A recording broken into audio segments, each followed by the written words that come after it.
ఈ 6 నెలల పాటు ఉచితంగా అమ్మవారి భక్తుల దగ్గర నుంచి డబ్బులు వసూలు చేసుకోవడానికి, డబ్బులు కొట్టేయడానికి అధికారికంగా ఉత్తర్వులు జారీ చేశారు. ఇది ఈఓ గారు రికమెండ్ చేస్తే ఎండోమెంట్ కమిషనర్ కూడా ఏం చేశారు? ఎండోమెంట్ కమిషనర్ కూడా దీనికి అధికారికంగా ఉత్తర్వులు జారీ చేశారు. ఎప్పుడో తెలుసా? 9/9/2024 అంటే ఒక 4 రోజుల కిందట. 9/9/2024 ఈ కాగితాలన్నీ మీకు పెడతాను. ఇదిగోండి, ఎండోమెంట్ కార్యాలయానికి ఈఓ గారు రాసింది 18/6/2024. అంటే ప్రభుత్వం మారంగానే వీళ్ళ దోపిడీకి శ్రీకారం చుట్టూ మొదలు పెట్టేశారు.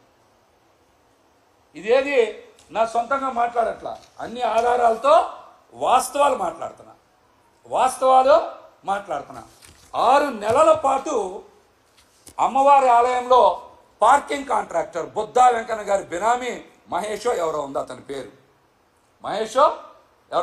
పేరు, బుద్ధా వెంకన్న గారి బినామీకి 6 నెలల పాటు, అంటే నేను చెప్పేది కాంట్రాక్ట్ ప్రైస్ ప్రకారం అయితే 1,02,00,000 ఫ్రీగా రాసిచ్చారు.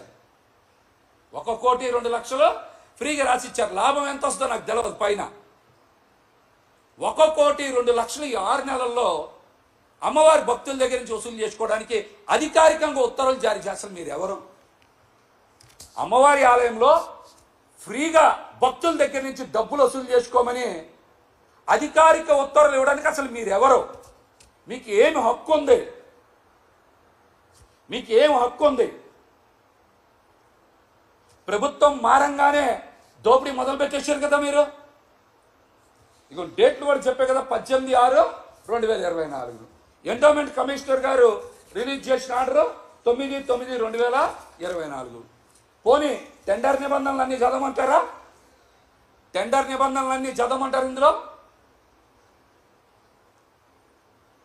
ఎలాంటి ప్రకృతి వైపరీత్యాలకు సంబంధించిన ఎట్లాంటి ప్రభుత్వ అధికారులు వాహనాలు వచ్చినా, ఆలయ వాహనాలు వచ్చినా వాటికి టోల్ గేట్ తీసుకోకూడదు.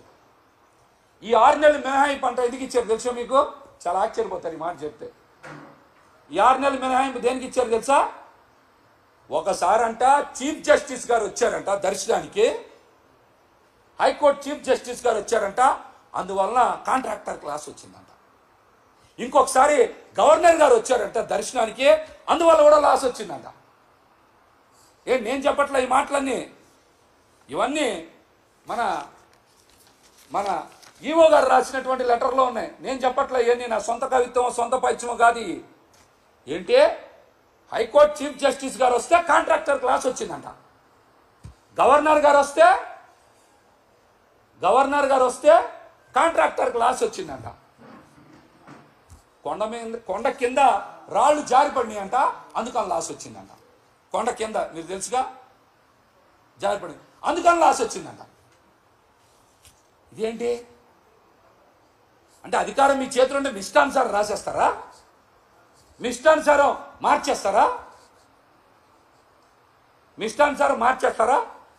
జగన్మోహన్ రెడ్డి గారు ముఖ్యమంత్రిగా ఉన్నప్పుడే చెప్పారు ఎన్నికల ప్రచారంలో, కూటమి ప్రభుత్వం వస్తే దోచుకో, దాచుకో, తినుకో అని చెప్పారు.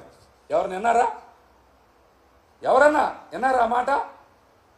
జగన్మోహన్ రెడ్డి గారు ఎన్నికల ప్రచారంలో పదే చెప్పారు, కూటమికి ఎక్కడైనా పొరపాటున ఓటేశారనుకో ఈ రాష్ట్రాన్ని దోచేస్తారు వాళ్ళ విధానమే దోచుకో, పంచుకో, తినుకో, ఇదే పాలసీ ఉంటుందని చెప్పారు.